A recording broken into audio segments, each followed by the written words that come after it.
India के किसी भी एम्स से आप बीएससी नर्सिंग फ्री में कर सकते हैं और बीएससी नर्सिंग 4 साल का प्रोफेशनल कोर्स है। इस प्रोफेशनल कोर्स को कंप्लीट करने के बाद आपकी सैलरी बहुत अच्छी होती है, अराउंड 80 to 83,000 आपकी सैलरी होती है, जिसमें सारे डिडक्शन करने के बाद ये सैलरी आपके बैंक अकाउंट में ट्रांसफर किए जाते हैं। इस वीडियो को देखने के बाद एम्स बीएससी नर्सिंग से रिलेटेड और कोई वीडियो देखने की जरूरत नहीं पड़ेगी। तो आज हम जानेंगे कि टोटल कितने एम्स है, कौन कौन एडमिशन ले सकता है, कोर्स की फीस और हॉस्टल की फीस क्या है, प्लस एग्जाम कब होंगे, एग्जाम पैटर्न एंड सिलेबस क्या है, एंट्रेंस एग्जाम का सेंटर कहाँ जाता है, एम्स में एडमिशन लेने के लिए आपको कितने मार्क्स लाने पड़ेंगे बीएससी नर्सिंग में, प्लस एम्स में बीएससी नर्सिंग के बाद आप कैसे जॉब ले सकते हैं एंड सैलरी आपकी कितनी होती है।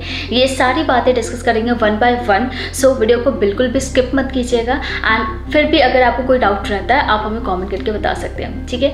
आइए शुरू करते हैं। इंडिया में टोटल 17 ऐसे एम्स है जहाँ पे आपका BSc nursing proper regular basis पे कंडक्ट होता है एंड इसकी लिस्ट आपको यहाँ पे दिख रही है, जिसमें टोटल 1231 सीट्स है एंड 1231 सीट्स के लिए आपको फाइट करना पड़ेगा। दैट मीन्स आपको एंट्रेंस एग्जाम क्रैक करना होता है और कितने मार्क्स लाने हैं वो हम आगे डिस्कस करेंगे।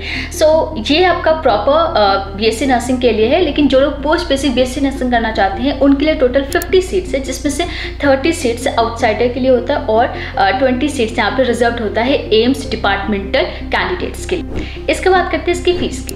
सबसे पहले हम बात करेंगे इसकी एप्लीकेशन फी की, जो कि आपका जब एप्लीकेशन रिलीज होगा, जब आप एप्लीकेशन फॉर्म फिल करोगे तो वहाँ पे एक मिनिमल सा अमाउंट पे करना होता है। जनरल जो अनरिजर्व कैटेगरी में आएंगे एंड ओबीसी एनसीएल इन सभी के लिए 2000 रुपीज़ है, प्लस जो एसटी एससी या ईडब्ल्यूएस कैटेगरी में आते हैं उनको 1600 रुपीज़ अमाउंट पे करना होता है एंड जो लोग पीडब्ल्यूडी कैटेगरी में आते हैं फिजिकली हैंडीकैप्ड है उनको कोई भी अमाउंट पे नहीं करना होता है। अब बात करते हैं कोर्स फीस की।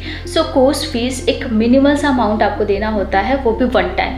एक बार आप ये अमाउंट दे देते हो, इसके बाद कोई भी किसी भी तरीके की फीस आपको कोर्स के लिए नहीं देनी होती है। सबसे पहले है ट्यूशन फी। ट्यूशन फी में 600 रुपीज़ आपको एंटायर 4 ईयर्स के लिए देना होता है एंड पॉट मनी आपको 960 रुपीज़ देनी होती है एंड एक और अमाउंट है which is caution money. Caution money आपके 100 रुपीज़ है एंड जो लोग national medical library facilities avail करना चाहते हैं उनको 50 रुपीज़ एक्स्ट्रा पे करना होता है। तो ये आपका कोर्स फी है, इसके अलावा कुछ भी एक्स्ट्रा आपको पे नहीं करना होता है। हॉस्टल फीस की बात करें जो भी नर्सिंग कैंडिडेट्स है, पहली चीज़ मैं क्लियर कर देती हूँ, जो बीएससी नर्सिंग करना चाहते हैं उनको यहाँ पे हॉस्टल की फैसिलिटीज़ मिलती है, but post basic BSc nursing के लिए यहाँ पे हॉस्टल अकोमोडेशन या हॉस्टल फैसिलिटीज़ नहीं प्रोवाइड की जाती है। बीएससी नर्सिंग वालों को यहाँ पे जो हॉस्टल की फीस होगी, वन टाइम फीस आपको 480 रुपीज़ पे करना होता है एंड हॉस्टल सिक्योरिटी के लिए आपको 1000 रुपीज़ पे करना होता है। इसके अलावा जितने भी नर्सिंग कैंडिडेट्स हैं उनको हॉस्टल में मेस लेना कंपलसरी होता है, तो मेस चार्ज आपका रहेगा 700 रुपीज़ पर मंथ, ठीक है। तो ये कंप्लीट आपकी हॉस्टल की फीस रहेगी। बाकी मैंने आपको बता दिया पोस्ट बेसिक बीएससी नर्सिंग वालों को यहाँ पे हॉस्टल नहीं मिलता है। देन बात करते हैं इसके सैलरी की। एम्स में एक नॉर्सेट नाम का एग्जाम होता है, जैसे आपका एम्स में बीएससी नर्सिंग कोर्स को करने के लिए एम्स का एंट्रेंस एग्जाम होता है, उसी तरीके से एम्स से नर्सिंग ऑफिसर बनने के लिए उसके लिए नॉर्सेट का एग्जाम होता है, ठीक है। अगर आप नॉर्सेट क्लियर कर लेते हैं तो आपको नर्सिंग ऑफिसर की पोस्ट दी जाती है एंड इस पोस्ट की जो सैलरी होती है वो 80 to 83,000 इन हैंड सैलरी होता है। अगर आप एज अ फ्रेशर 83,000 अर्न कर रहे हैं सारी चीज़ें डिडक्ट होने के बाद, I think as a nursing officer बहुत अच्छी अपॉर्चुनिटी है। स्पेशली मैं गर्ल्स के लिए बोलूँगी, क्योंकि गर्ल्स के पास बहुत सारे ऑप्शंस है एडमिशन लेने के, प्लस जब आप जॉब के लिए भी एग्जाम देते हैं तो वहाँ पर भी आपके पास रिजर्वेशंस होती है। डिफरेंट गवर्नमेंट हॉस्पिटल्स के डिफरेंट एग्जाम्स होते हैं। नॉर्सेट आपका एम्स के लिए होता है, बाकी आरएमएल, पीजीआई-एमईआर या फिर बीएचयू जिस भी सेंट्रल लेवल के गवर्नमेंट हॉस्पिटल में आप नर्सिंग ऑफिसर के लिए अप्लाई करते हैं उसके लिए सेपरेट एग्जाम्स आपको देने होते हैं, ठीक है। अब अगर कोई बार बार एग्जाम नहीं देना चाहता है तो उनके लिए मैं बता दूँ, आप एमएनएस का एग्जाम एक बार दो, ठीक है। एक बार आप एडमिशन देते हो एडमिशन लेने के लिए, जैसे आप बीएससी नर्सिंग में एडमिशन ले लेते हैं, इसके बाद आपको कोई और एग्जाम नहीं देना होता है, डायरेक्ट आपका रिक्रूटमेंट होता है लेफ्टिनेंट ऑफिसर पोस्ट के लिए एज ए नर्सिंग ऑफिसर, और वहाँ पे भी सैलरी आपकी बहुत अच्छी होती है एंड सैलरी से अच्छा आपका यहाँ पे अलाउंसेस, पर्क्स, ये सारी चीज़ें जितनी भी बेनिफिट्स होते हैं एक एमएनएस ऑफिसर के लिए वो सारी चीज़ें आपको दी जाती है। तो बहुत अच्छी अपॉर्चुनिटी है। अगर आप बीएससी नर्सिंग करना चाहते हैं तो प्रॉपर आप टाइम दे के इसके एंट्रेंस एग्जाम की प्रिपरेशन करो। इसके बाद इसकी एलिजिबिलिटी की बात करते हैं। सबसे पहला क्वेश्चन, क्या बॉयज़ एम्स से बीएससी नर्सिंग कर सकते हैं? सो आंसर है नो।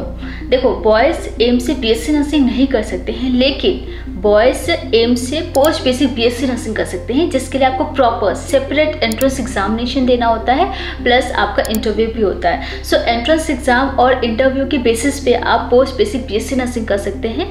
लेकिन अगर हम बीएससी नर्सिंग की बात करें तो बीएससी नर्सिंग के लिए सिर्फ और सिर्फ गर्ल्स एडमिशन ले सकती हैं, जिसकी जो एलिजिबिलिटी क्राइटेरिया है वो है 12th पास, और 12th में आपके physics, chemistry, biology and English होना चाहिए। मिनिमम 55% अगर आप general, OBC and EWS category में आते हैं। अगर आप एससी एसटी कैटेगरी में हैं तो मिनिमम 50% भी है, तब भी आप यहाँ पे अप्लाई कर सकते हैं।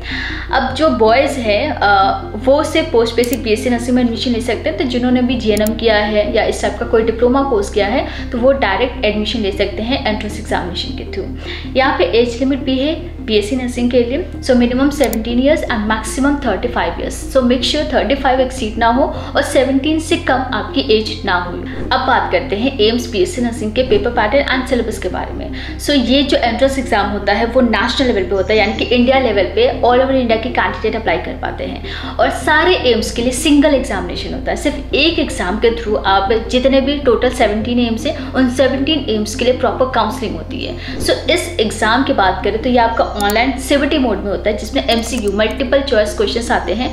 टोटल 100 क्वेश्चंस होते हैं 2 घंटे के, और 1/3 आपकी नेगेटिव मार्किंग होती है, जिसमें एक क्वेश्चन 1 मार्क का ही होता है। सो ये जो एंट्रेंस है इसमें हिंदी और इंग्लिश किसी भी लैंग्वेज में आप एग्जामिनेशन दे सकते हैं। बायलिंगुअल एंट्रेंस एग्जाम कंडक्ट होते हैं। तो टोटल 4 सब्जेक्ट्स है, physics, chemistry, biology and general knowledge. So physics, chemistry, biology her section से आपके 30 क्वेश्चन आएंगे, लेकिन जनरल नॉलेज से आपके 10 क्वेश्चन ही आएंगे। अब सवाल ये है कि एंट्रेंस एग्जाम कहाँ होगा। सो बीएससी नर्सिंग का जो एंट्रेंस एग्जाम होगा वो इंडिया के मेजर सिटीज़ में कंडक्ट होना है। तो हो सकता है आपको मूव करना पड़े जहाँ भी अभी आप रह रहे हो। सो इसके बारे में ज़्यादा नहीं सोचना, क्योंकि ये एक ऐसा नेशनल लेवल का एंट्रेंस एग्जाम है गर्ल्स कैंडिडेट के लिए, जिनमें से मुझे लगता है हर स्टूडेंट को अप्लाई करना चाहिए अगर बीएससी नर्सिंग के बारे में सोच भी रहा है तो। और अगर पोस्ट बेसिक बीएससी नर्सिंग करना चाहता है तो उनका जो एंट्रेंस एग्जाम होगा वो दिल्ली एनसीआर में ही होगा, तो आपको दिल्ली एनसीआर ही जाना पड़ेगा। इसके सिलेबस की बात करें तो क्लास 11th एंड 12th की एनसीईआरटी ही आपके सिलेबस रहेगी। एंड यहाँ पे कोई भी प्रिस्क्राइब टॉपिक या सब टॉपिक मेंशन नहीं किया जाता है। मेक श्योर कि आप इसके प्रीवियस ईयर के क्वेश्चन पेपर ज़रूर लगाओ। देखो, आपकी जो एनसीईआरटी ओल्ड वाली एनसीईआरटी है मेनली वही आपके सिलेबस है, लेकिन अभी मैं आपको रिकमेंड करूँगी कि आप पहले न्यू एनसीईआरटी को कंप्लीट करो एंड उसके बाद आप ओल्ड एनसीईआरटी के बारे में सोचो, क्योंकि न्यू एनसीईआरटी ज़्यादा इंपॉर्टेंट है, उससे मेजर क्वेश्चंस आने वाले हैं। एंड जैसे ही आप इसको कंप्लीट कर लेते हैं और जैसे जैसे आप प्रीवियस ईयर के क्वेश्चंस लगाएंगे उससे आपको क्लियर होगा कि जो ओल्ड एनसीईआरटी उनमें कौन कौन से चैप्टर से क्वेश्चन ज़्यादा पूछे गए। सो मेक श्योर कि आप न्यू एनसीईआरटी को कंप्लीट करो। और क्लास 11th एंड 12th दोनों ही इक्वली इंपॉर्टेंट है। अब बात करते हैं इसके क्वालिफाइंग एंड कट ऑफ की। So qualifying marks and cut off दोनों ही डिफरेंट चीज़ें हैं, बट उससे पहले एक चीज़ समझते हैं इसके काउंसलिंग के बारे में। सो काउंसलिंग जो होती है, काउंसलिंग आपके 3 राउंड्स में होते हैं, round 1, round 2 and mop up round. अगर राउंड 2 में सीट्स वैकेंट होती है तब जाके आपका मॉपअप राउंड होता है, अदरवाइज 2 ही राउंड्स होते हैं। ठीक है, ये 3 राउंड्स की काउंसलिंग होती है और काउंसलिंग में पार्टिसिपेट करने के लिए आपका जो क्वालिफाइंग मार्क्स है उतना आपको लाना होता है। सो क्वालिफाइंग मार्क्स की बात करें तो इसमें आपको मिनिमम 50% आने होते हैं, यानी कि 100 में से 50 मार्क्स आपको लाने होंगे अगर आप जनरल एंड ईडब्ल्यूएस से बिलोंग कर रहे हैं। बट अगर आप ओबीसी से बिलोंग कर रहे हैं तो मिनिमम 45% एंड अगर एससी एसटी कैटेगरी में आते हैं तो मिनिमम 40% आपके एंट्रेंस एग्जाम में होनी चाहिए, ताकि आप काउंसलिंग में पार्टिसिपेट कर पाओ। दूसरी तरफ कट ऑफ की बात करते हैं। सो कट ऑफ मार्क्स वो मार्क्स होते हैं जिससे आप एम्स में यानी डिजायर्ड एम्स में एडमिशन ले पाते हैं। सो मिनिमम जनरल के लिए 75 मार्क्स है। अगर आप 75 मार्क्स लाते हैं यानी कि आप सेफ जोन में हैं। बाकी जो रिजर्व कैटेगरी के कैंडिडेट्स यानी कि ओबीसी से अगर कोई बिलोंग कर रहा है तो मिनिमम 70 मार्क्स है एंड एससी एसटी के लिए मिनिमम 55 मार्क्स है। सो यहाँ पे जितने भी मार्क्स मैं आपको बता रही हूँ ये आपके लिए सेफ मार्क्स है एंड इतना कम से कम लाना है। अगर इससे कम भी आता है तब भी आपके एडमिशन होने के चांसेस है सेकेंड या मॉपअप राउंड में, लेकिन फर्स्ट राउंड के जो आपकी काउंसलिंग होती है उसमें एडमिशन लेने के लिए आपके इतने मार्क्स मिनिमम होने चाहिए। बाकी इसके बाद इसके इंपॉर्टेंट डेट्स की बात करते हैं तो इसकी जो फॉर्म रिलीज डेट है वो फरवरी टू मार्च है, यानी कि फरवरी मार्च में आपकी फॉर्म रिलीज हो जाती है। सबसे पहले आपको बेसिक रजिस्ट्रेशन करना होता है एंड उसके बाद फाइनल रजिस्ट्रेशन होता है। अब यहाँ पे आपकी एग्जाम डेट भी आ चुकी है, रिजल्ट डेट भी अनाउंस कर दी गई है। सो जो एंट्रेंस एग्जाम कंडक्ट होगा वो 1 जून 2025 को कंडक्ट होना है एंड रिजल्ट आपका आ जाएगा 6 जून 2025। सो बहुत कम टाइम में आपका रिजल्ट आ जाता है and after 15 days of result आपकी काउंसलिंग स्टार्ट हो जाती है। सो काउंसलिंग की डेट नहीं आई है, लेकिन हाँ 15 से 20 दिन लगता है काउंसलिंग स्टार्ट होने में। बाकी आपकी क्लासेस सितंबर अक्टूबर में स्टार्ट हो जाता है। तो प्रिपरेशन स्टार्ट कर दो, 6 से 7 महीने बचे हैं ऑन एन एवरेज। और कोई भी डाउट है आपको एम्स एंट्रेंस से रिलेटेड, आप हमें कमेंट कर सकते हैं। अगर इस टाइप के वीडियोस किसी और इंस्टीट्यूट या हॉस्पिटल के बारे में जानना चाहते हो तो आप हमें कमेंट करके बता सकते हैं। बहुत जल्द मिलेंगे ऐसे और भी वीडियोस के साथ। तब तक के लिए thank you so much and take care.